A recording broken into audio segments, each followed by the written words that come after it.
ডিমের বিভিন্ন ধরনের রেসিপি আপনারা খেয়েছেন। একবার এইভাবে বানিয়ে দেখুন, ভীষণ ভালো খেতে হয় আর একদম নতুনত্ব। নমস্কার বন্ধুরা, মিক্সড ফিউশন সোমার পাকশালায় আপনাদের সবাইকে স্বাগত। আজকে আমি এই রেসিপিটি নিয়ে এসে হাজির হয়েছি আপনাদের সামনে। এই রেসিপিটির নাম ডিম ভাপা কারি।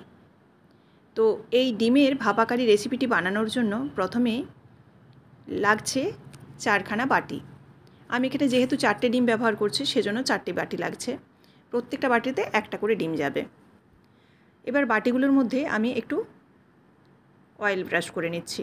এখানে আমি একটু ছোট সাইজের বাটি নিয়েছি, আর আপনারা চাইলে এর থেকে বড়ও একটু বাটি নিতে পারেন, তাতে কোনো অসুবিধা হবে না। এবার এগুলোতে সাদা তেল ব্রাশ করে নিলাম। এবার এই ডিমগুলোকে একটা একটা করে ফাটিয়ে এই বাটির মধ্যে দেবো। ডিমের কুসুমটা যেন বাটির মধ্যে গোটা অবস্থায় থাকে, তাহলে কিন্তু দেখতেও ভালো লাগবে এবং খেতেও কিন্তু ভালো লাগবে। 4টে ডিমকেই ভেঙে বাটির মধ্যে দিয়ে দিলাম। এবার এর ওপর থেকে দিয়ে দেবো কুচনো পেঁয়াজ। পেঁয়াজগুলো কিন্তু খুব ছোট ছোট হলে বেশ ভালো হয়, তো চেষ্টা করবেন খুব ছোট ছোট করে পেঁয়াজগুলো কুচি করে নিতে। খুব কম করে এখানে পেঁয়াজ দিয়ে দিচ্ছি, আর দিয়ে দেবো ঝালের জন্য কাঁচা লঙ্কা। উপর থেকে খুব সামান্য লবণ আর কাশ্মীরি লঙ্কার গুঁড়ো ছড়িয়ে দিলাম। এবার একটা স্টিম দেওয়া পাত্র নিয়েছি, অর্থাৎ যে পাত্রগুলো সাধারণত ইডলি ধোসা বানিয়ে থাকি বা আমরা পুর পিঠা যখন বানাই অর্থাৎ পিঠে পুলির সময়, সেরকম একটা ডিশ নিয়ে নিয়েছি। আর কড়ার মধ্যে দিয়ে দিয়েছি কিছুটা জল, দিয়ে স্টিম করব এই ডিমগুলোকে। ঢাকা দিয়ে দেবো 10 থেকে 15 মিনিটের মতো, তারপর নামিয়ে নেব। 10 মিনিটের মতো হলেই কিন্তু ডিমটা মোটামুটি ভেপে যায়। হয়ে গেছে দেখুন। এবার এগুলোকে নামিয়ে ঠান্ডা করে নিতে হবে। ঠান্ডা খুব ভালোভাবে করতে হবে, নইলে কিন্তু এই ডিমগুলোকে বের করা যাবে না। তো এবার আমি ঠান্ডা করে নিয়ে ছুরি দিয়ে একটু সাইড থেকে ঘুরিয়ে দিচ্ছি, যাতে ডিমটা খুব ভালোভাবে বেরিয়ে আসে। প্রত্যেকটাই এরকমভাবে ছুরি দিয়ে ঘুরিয়ে নেব। এবার একটা পাত্রের মধ্যে এই বাটিটা উবুড় করে দিলেই কিন্তু ডিমটা সুন্দরভাবে বেরিয়ে চলে আসবে। দেখুন, খুব সুন্দরভাবে বেরিয়ে গেছে। দেখতেও যতটা সুন্দর হয়েছে, এটা রান্না করার পর খুবই সুন্দর লাগবে।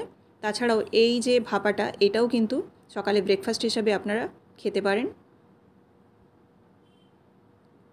এবার আমি কড়াই সরষের তেল দিয়ে দিলাম কুচনো পেঁয়াজ। দুটো এখানে মাঝারি সাইজের পেঁয়াজ দিয়েছি। আপনারা যেরকম গ্রেভিটা খাবেন সেরকমভাবে পেঁয়াজটা দেবেন। আর পেঁয়াজটা অবশ্যই একটু ছোট ছোট কুচনো হলে ভালো হয়, তাহলে গ্রেভিটা কিন্তু খুব ভালো হয়। এবার পেঁয়াজটাকে লাল করে ভেজে নিয়েছি, ভেজে নিয়ে দিয়ে দিচ্ছি কুচনো টমেটো। কুচনো টমেটোটা দেওয়ার পর একটু জল দিয়ে দিচ্ছি যাতে পেঁয়াজটা পুড়ে না যায়। এবার টমেটো এবং পেঁয়াজটাকে নাড়াচাড়া করে দিয়ে দিচ্ছে আদা বাটা, রসুন বাটা, আর দিয়ে দিচ্ছি মিক্সির জার ধুয়ে আরও একটু জল দিয়ে নাড়াচাড়া করে আদাটাকে 1 থেকে 2 মিনিটের মতো কষিয়ে নেব। আদা রসুনটা যখন একটু কষানো হয়ে যাবে তখন এর মধ্যে গুঁড়ো মশলা ব্যবহার করব। এখানে আমি গুঁড়ো মশলার মধ্যে অ্যাড করছি হলুদ গুঁড়ো, দিয়ে দিচ্ছি এখানে ধনে গুঁড়ো, সবই ছোটো চামচের কিন্তু 1 চামচ, যেহেতু পরিমাণটা কম। আর দিচ্ছি এখানে জিরে গুঁড়ো, আর দিয়ে দেবো কাশ্মীরি লঙ্কার গুঁড়ো কালারের জন্য। দিয়ে এবার সমস্ত মশলাকে খুব ভালোভাবে কষিয়ে নিতে হবে। 3 থেকে 4 মিনিট এরকম ভালোভাবে কষিয়ে নিতে হবে, খুব সামান্য জল দিয়ে দিয়ে, যাতে মশলাটা পুড়ে না যায়।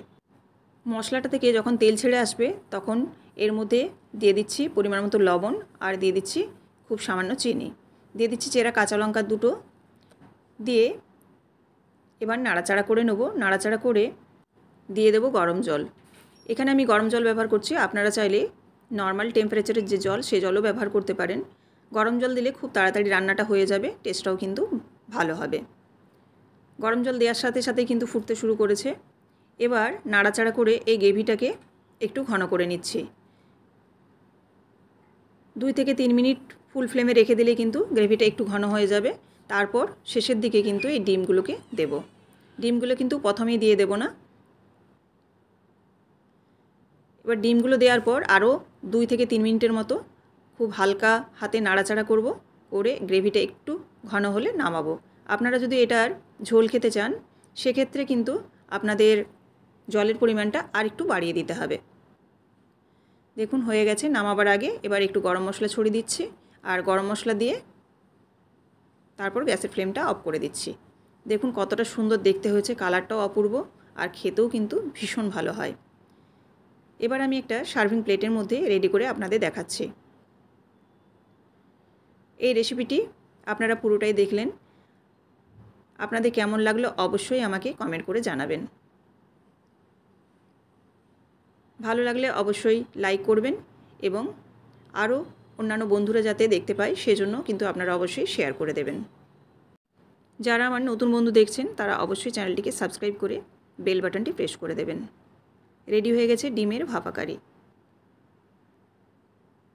আপনারাও অবশ্যই এরকমভাবে একবার হলেও ট্রাই করে দেখতে পারেন। এটি লুচি, রুটি, পরোটা, ভাত সব কিছুর সাথে কিন্তু খুব ভালো যায়। আবারও আপনাদের সাথে দেখাচ্ছে নতুন কোনো একটি রেসিপির সাথে। সবাই ভালো থাকবেন। ধন্যবাদ।